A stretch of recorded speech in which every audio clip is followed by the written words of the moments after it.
Andy, thank you. Now at 3, a city that has seen a number of violent crimes this year is working on a solution. Leaders there are trying to address the issue before someone else gets hurt. Now at 3, Brittany Weir spoke to the mayor about this new program.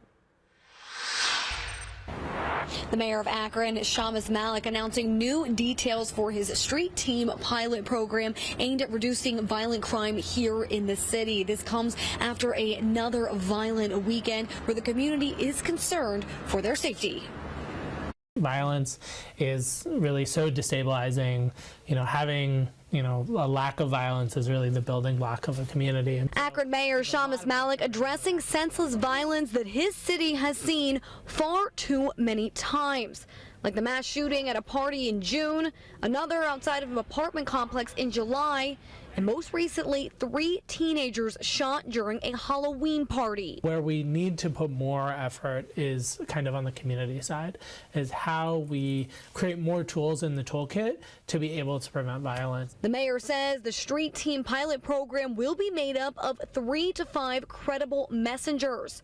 Their goal is to stop violence before it starts. Where you take folks who have lived experience being involved or being close to violence, who have in some cases done time and served their time and turned their lives around, but who are committed to helping others. Tony Ingram, public safety strategist for the mayor, says one of the roles of the credible messengers is to connect with youth. Many of them are going into our juvenile detention center, talking with some of those individuals, finding out who, if there are siblings or if there are other family members who may be at risk as well. He says they will also be available to assist families after they have been a victim of gun violence. They will connect with family members of those who may have been shot and really begin to do some interruption things so that retaliation doesn't occur.